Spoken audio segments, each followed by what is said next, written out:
नमस्कार दोस्तों, competition war के यूट्यूब चैनल में आपका स्वागत है। मेरा नाम है संदीप। उपस्थित हूँ आपके लिए लेकर तथ्यसार में एक नई वीडियो। दोस्तों, तथ्यसार उत्तर प्रदेश राज्य विशेष के संदर्भ में घटना चक्र पब्लिकेशन द्वारा प्रकाशित एक बहुत ही अच्छी बुक है, जिसका हम अभी तक 13 पार्ट डिस्कस कर चुके हैं। आज हम 14वें पार्ट में उत्तर प्रदेश में सिंचाई एवं प्रमुख नहरों के बारे में विस्तार पूर्वक बात करेंगे। यदि आप चैनल पर अभी अभी आए हैं, नए हैं, तो सबसे पहले चैनल को सब्सक्राइब कर दीजिए, बेल आइकन को हिट कर देंगे ताकि आने वाले वीडियोज के नोटिफिकेशंस जो हैं वो आपको मिलते रहेंगे। साथ में हमने इस वीडियो के डिस्क्रिप्शन में कुछ लिंक्स लगा रखे हैं, लिंक जाके जरूर चेकआउट कीजिएगा। बहुत अच्छे अच्छे वीडियोस के लिंक यहाँ पर दिए हुए हैं। तो चलिए आइए उत्तर प्रदेश के सिंचाई के संदर्भ में विस्तार पूर्वक बात करते हैं। दोस्तों, कृषि की सफलता विभिन्न फसलों के लिए जल उपलब्धता पर ही निर्भर करती है। अतः जल का भंडारण एवं उसका सदुपयोग राष्ट्रीय महत्व का विषय है।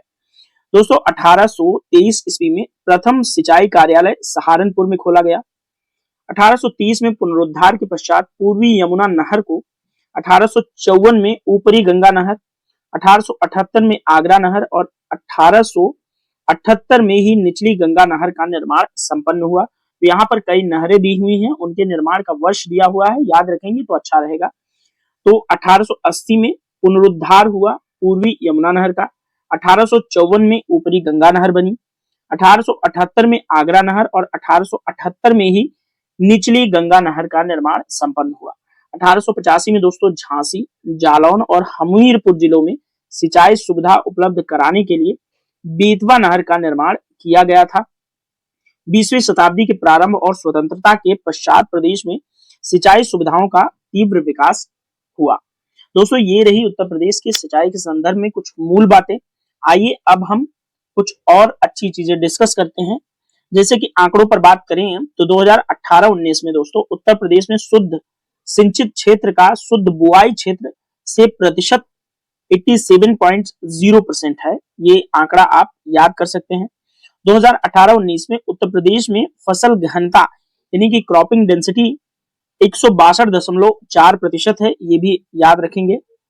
नवीनतम आंकड़ों की बात करें तो 2019-20 के अनुसार उत्तर प्रदेश का शुद्ध निवल सिंचित क्षेत्रफल 144.16 लाख हेक्टेयर है, याद रखिएगा। ये काफी इंपॉर्टेंट होता है, एग्जाम के अंदर पूछा जाता है। शुद्ध सिंचित क्षेत्र कुल यानी कि निवल क्षेत्र पूछा जाता है, ठीक है। नवीनतम आंकड़ों की उपलब्धता पर बात करें तो उत्तर प्रदेश का सकल सिंचित क्षेत्र 229.94 लाख हेक्टेयर है। तो ये दोनों जो फैक्ट है अपने आप में काफी इंपॉर्टेंट है, याद रखिएगा। नवीनतम उपलब्ध आंकड़ों में यानी कि 2019-20 के आंकड़ों के अनुसार दोस्तों उत्तर प्रदेश में कुल सृजित सिंचाई क्षमता 370.32 लाख हेक्टेयर है, जबकि प्रदेश में सकल सिंचाई क्षमता का उपयोग 301.22 लाख हेक्टेयर है। इस आंकड़े को आप लोग जरूर याद रखिएगा। आइए थोड़ा सा आगे डिस्कस करते हैं। 2018-19 में उत्तर प्रदेश में बाढ़ एवं वर्षा से प्रभावित कुल क्षेत्रफल यहाँ पर दिया हुआ है। बहुत ज्यादा इंपॉर्टेंट नहीं है, आप लोग बस सरसरी निगाह से ये चीज देखेंगे। यहाँ पर एक सबसे ज्यादा इंपॉर्टेंट हमें फैक्ट मिल रहा है कि देश में नलकूपों द्वारा सिंचित क्षेत्रफल उत्तर प्रदेश में सर्वाधिक क्षेत्रफल नलकूपों द्वारा सिंचित होता है, याद रखिएगा। काफी इंपॉर्टेंट डाटा है दोस्तों। सांख्यिकी डायरी उत्तर प्रदेश 2022 के आंकड़ों के अनुसार 2019-20 में उत्तर प्रदेश का 15.1% भूभाग नहरों द्वारा, 73.4% भूभाग नलकूपों द्वारा यानी कि ट्यूबवेल जो होती हैं वो नलकूप कहे जाते हैं, ठीक है। 8.6% भूभाग कुओं के द्वारा और 0.6% भूभाग तालाबों, झीलों और पोखरों तथा 2.3% भूभाग अन्य स्रोतों के द्वारा सिंचित होते हैं। तो यहाँ पर एक बहुत बड़ा आंकड़ा दिया हुआ है 73.4%। ये जो भूभाग है, इतना भूभाग उत्तर प्रदेश का नलकूपों से ही सिंचाई होती है। साथ में सेकेंड बड़ा आंकड़ा है नहरों द्वारा सिंचित क्षेत्रफल का, जो कि 15.1% है। उसके बाद कुओं द्वारा 8.6% आपके लिए इंपॉर्टेंट होगा। ये तीनों आपसे क्रमवार पूछा जा सकता है कि सबसे ज्यादा कौन है, तो नलकूप याद रखिएगा 73%।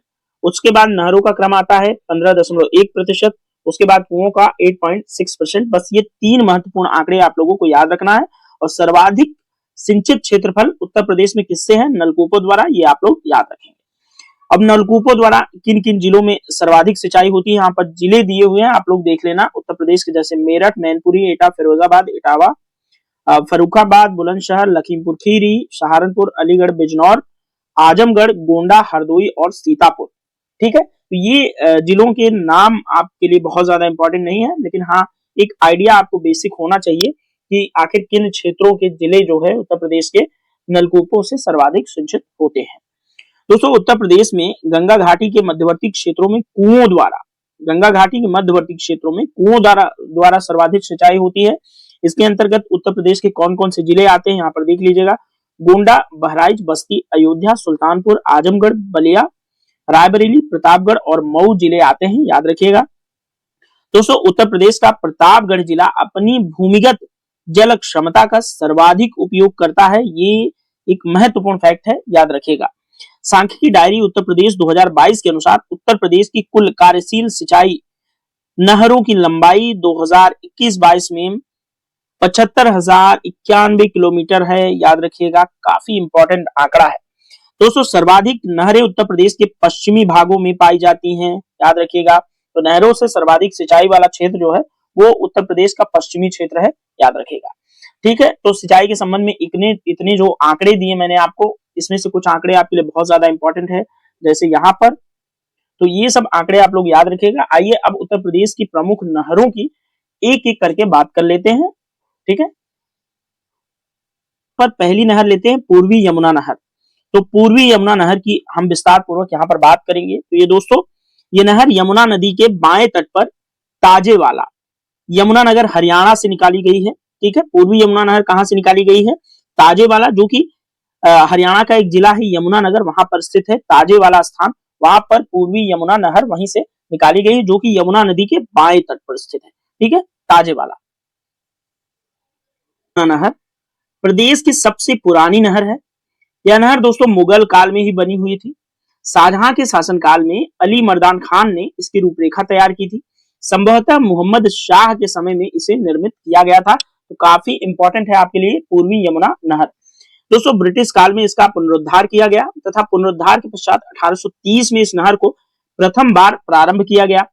पूर्वी यमुना नहर दोस्तों इसकी कुल लंबाई आप लोगों को याद रखनी है 197 किलोमीटर।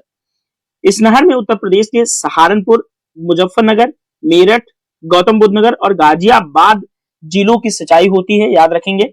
इस नहर प्रणाली से दोस्तों निरंतर जलापूर्ति की हेतु ताजेवाला जो बैराज है उसके निकट हथिनी कुंड बैराज का भी निर्माण यहाँ पर किया गया है। अक्सर आप सुनते हैं दिल्ली में जब बाढ़ आती है तो हथिनी कुंड बैराज से ही पानी अक्सर छोड़ा जाता है। तो यमुना चूंकि दिल्ली से भी गुजरती है तो इसलिए हथिनी कुंड बैराज का पानी कहीं ना कहीं दिल्ली को भी, जो दिल्ली के तटवर्ती एरियाज हैं, उनको प्रभावित करता है। ठीक है, तो पूर्वी यमुना नहर के बारे में इतनी जानकारी आप लोगों को याद रखना है, कहाँ से निकलती है, कितनी लंबाई है, कौन कौन से जिले सिंचित होते हैं उत्तर प्रदेश के, और मुगल काल से भी इसका संबंध है जिसमें शाहजहां और मोहम्मद शाह मेन जो है इसमें उनका जिक्र किया गया है, और ब्रिटिश काल में भी इसके पुनरुद्धार की बात की गई है। तो आप लोगों को ये याद रखना है। ठीक है, आइए आगे बढ़ते हैं, आगरा नहर के बारे में अब चर्चा करेंगे।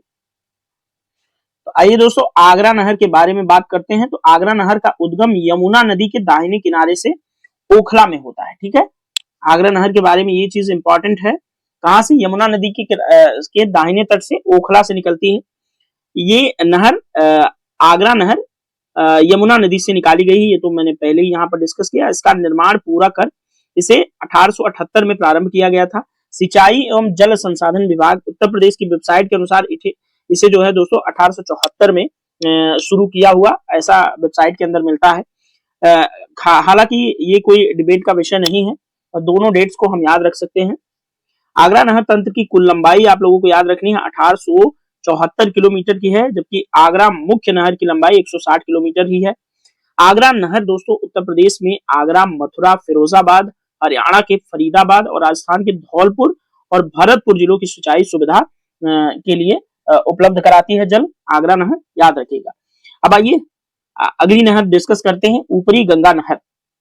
तो दोस्तों इस नहर का उद्गम स्थल हरिद्वार यानी कि उत्तराखंड में है, और ऊपरी गंगा नहर प्रणाली की कुल लंबाई दोस्तों 6496 किलोमीटर है, और इसकी मुख्य नहर की लंबाई 298 किलोमीटर ही है, जो कि पूरी नहर प्रणाली की बात करेंगे 6,496 किलोमीटर है। ठीक है, याद रखेंगे।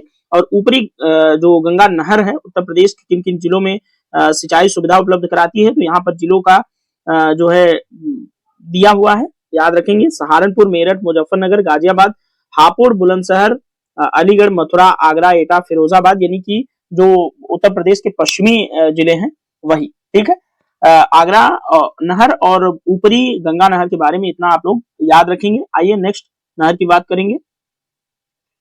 नहर के बाद अब हम निचली गंगा नहर की बात कर लेते हैं। तो इसका उद्गम दोस्तों नरौरा बुलंदशहर से होता है। इसकी कुल लंबाई 8278 किलोमीटर है, याद रखिएगा। इसका निर्माण कार्य पूर्ण कर 1878 में इसे खोला गया था, याद रखेंगे, काफी इंपॉर्टेंट है। और निचली गंगा नहर प्रणाली से दोस्तों उत्तर प्रदेश के किन जिलों की सिंचाई होती है आपके लिए इंपॉर्टेंट है, तो इसमें अलीगढ़, एटा, फिरोजाबाद, मैनपुरी, फर्रुखाबाद, कानपुर देहात, कानपुर नगर, फतेहपुर और प्रयागराज जिलों में निचली गंगा नहर से सिंचाई सुविधा उपलब्ध कराई जाती है। तो काफी इंपॉर्टेंट है, ये भी याद रखेंगे आप लोग। नेक्स्ट है शारदा नहर। शारदा नहर भी काफी इंपॉर्टेंट है, जो कि उत्तर प्रदेश की सर्वाधिक लंबी नहर प्रणाली है, शारदा नहर। दोस्तों खटीमा जल विद्युत स्टेशन जो है वो शारदा नहर पर ही स्थित है, याद रखेंगे। खटीमा जल विद्युत स्टेशन जो कि उत्तराखंड में है और ये शारदा नहर पर ही स्थित है। दोस्तों शारदा नहर का उद्गम जो है बनबासा, जो कि उत्तराखंड की नेपाल और उत्तराखंड की सीमा पे है। बनबासा टनकपुर के निकट स्थित है। ठीक है, बनबासा कहाँ है? उत्तराखंड और नेपाल की बॉर्डर पर। दोस्तों शारदा नहर का निर्माण 1918 में प्रारंभ हुआ तथा 1928 में इसमें जलापूर्ति प्रारंभ हुई। इस कुल नहर तंत्र की लंबाई आप लोगों के लिए इंपॉर्टेंट है 9,961.3 किलोमीटर। इस नहर से दोस्तों उत्तर प्रदेश के पीलीभीत, बरेली, शाहजहांपुर, लखीमपुर खीरी, हरदोई, बाराबंकी, लखनऊ, उन्नाव, रायबरेली, जौनपुर, आजमगढ़, गाजीपुर, सुल्तानपुर, प्रतापगढ़, प्रयागराज आदि जिलों में सिंचाई सुविधा उपलब्ध कराई जाती है। तो शारदा नहर आपके लिए बहुत बहुत ज्यादा इंपॉर्टेंट है, ये आप लोग याद रखेंगे। पूरा यहाँ पर कंटेंट आपके लिए मोस्ट इंपॉर्टेंट है। ठीक है, मोस्ट इंपॉर्टेंट है, आप लोग याद रखेंगे। आइए अब शारदा सहायक परियोजना के बारे में बात करेंगे। शारदा सहायक परियोजना, तो शारदा नहर प्रणाली के निचले भाग में दोस्तों जो स्थित जिले हैं उनमें जल की कमी को पूरा करने के लिए सिंचाई सुविधा उपलब्ध कराने हेतु घाघरा नदी के जल का उपयोग करते हुए 1968 में शारदा सहायक नहर प्रणाली का विकास करने पर बात की गई थी और इस परियोजना का निर्माण कार्य प्रारंभ हुआ। उसके बाद ये 1974 में इसमें जलापूर्ति शुरू की गई थी। ठीक है, इस परियोजना से उत्तर प्रदेश के लाभान्वित जिले आप लोगों को याद रखना है: लखनऊ, रायबरेली, बाराबंकी, अयोध्या, अंबेडकर नगर, सुल्तानपुर, प्रतापगढ़, प्रयागराज, भदोही, वाराणसी, जौनपुर, आजमगढ़, मऊ, गाजीपुर और बलिया जिलों की सिंचाई व्यवस्था को सुनिश्चित किया जाता है। अन्य नहर तंत्र बात कर लेते हैं उत्तर प्रदेश के कुछ यहाँ पर मिसलेनियस में। तो बेतवा नहर प्रणाली आप लोगों को याद रखनी है, 1885 में निर्मित हुई थी। उत्तर प्रदेश के झांसी, जालौन और हमीरपुर जिलों की सिंचाई इससे सुनिश्चित होती है। इस सिंचाई के लिए दोस्तों प्रथम बार इसे वर्ष 1886 यानी कि 1886 में बेतवा नहर को शुरू किया गया था। रामगंगा नहर दोस्तों उत्तर प्रदेश के बिजनौर, अमरोहा, मुरादाबाद, रामपुर जिलों में सिंचाई सुविधा व्यवस्थित करती है। सरयू नहर से दोस्तों उत्तर प्रदेश के बहराइच, श्रावस्ती, बलरामपुर, गोंडा, सिद्धार्थनगर, संत कबीर नगर, गोरखपुर और बस्ती जिलों में सिंचाई के लिए जल उपलब्ध कराया जाता है। गोकुल बैराज की बात करें, मथुरा में है। गंगा जल बैराज और लौकुश बैराज, आगरा बैराज, ये सब पेयजल परियोजनाएं हैं, आप लोगों को याद रखना है। गुरसराय एवं मंदर नहरों का उद्गम दोस्तों माता टीला बांध से होता है, जो कि बेतवा नदी पर बनाया गया है झांसी के अंदर। सपरार नहर दोस्तों झांसी और हमीरपुर जिलों में सिंचाई व्यवस्था को सुनिश्चित करती है। धसान नहर हमीरपुर जिले में सिंचाई की व्यवस्था को सुनिश्चित करती है। तो ये छोटे छोटे कंटेंट आपके लिए काफी इंपॉर्टेंट होंगे प्रीलिम्स एग्जाम के पॉइंट ऑफ व्यू से। बाकी ये कंटेंट आपको मेंस और प्रीलिम्स और इंटरव्यू में भी आप इसका उपयोग कर सकते हैं उत्तर प्रदेश के जो है संदर्भ में। ठीक है, आइए थोड़ा सा और डिस्कस कर लेते हैं, उसके बाद चैप्टर की जो है समाप्ति की तरफ आगे बढ़ेंगे। दोस्तों आपके लिए अर्जुन सहायक परियोजना की नहरें काफी इंपॉर्टेंट होगी, जो कि उत्तर प्रदेश के महोबा, बांदा और हमीरपुर जिलों में सिंचाई की जाती है अर्जुन सहायक नहर परियोजना के अंतर्गत। ठीक है, बेलन नहर दोस्तों उत्तर प्रदेश के प्रयागराज जिले में बेलन नहर से सिंचाई की जाती है। साथ ही नगवा बांध की नहरों द्वारा दोस्तों उत्तर प्रदेश के मिर्जापुर और सोनभद्र जिलों में सिंचाई व्यवस्था सुनिश्चित की जाती है। साथ ही केन नहर दोस्तों बांदा जिले में, गडक नहर से गोरखपुर, कुशीनगर, देवरिया और महाराजगंज जिलों की सिंचाई की जाती है। तो नहरों का जो ये चैप्टर था, काफी छोटा चैप्टर था, बहुत ज्यादा लेकिन इंपॉर्टेंट चैप्टर है उत्तर प्रदेश की किसी भी परीक्षा के लिहाज से। तो आप लोग पूरे वीडियो को ध्यानपूर्वक बार बार रिपीटेड मोड में देखेंगे तो आपको इन नहरों से और उत्तर प्रदेश में सिंचाई व्यवस्था से संबंधित जो भी फैक्ट्स एंड फिगर्स, कंटेंट और डाटा चाहिए होंगे, इस चैप्टर से आपको आसानी से मिल जाएगा और काफी अच्छे से व्यवस्थित तरीके से पढ़ाने की मैंने यहाँ पर कोशिश की। तो चलिए इस वीडियो में इतना ही, मिलेंगे नेक्स्ट वीडियो में। Thank you so much.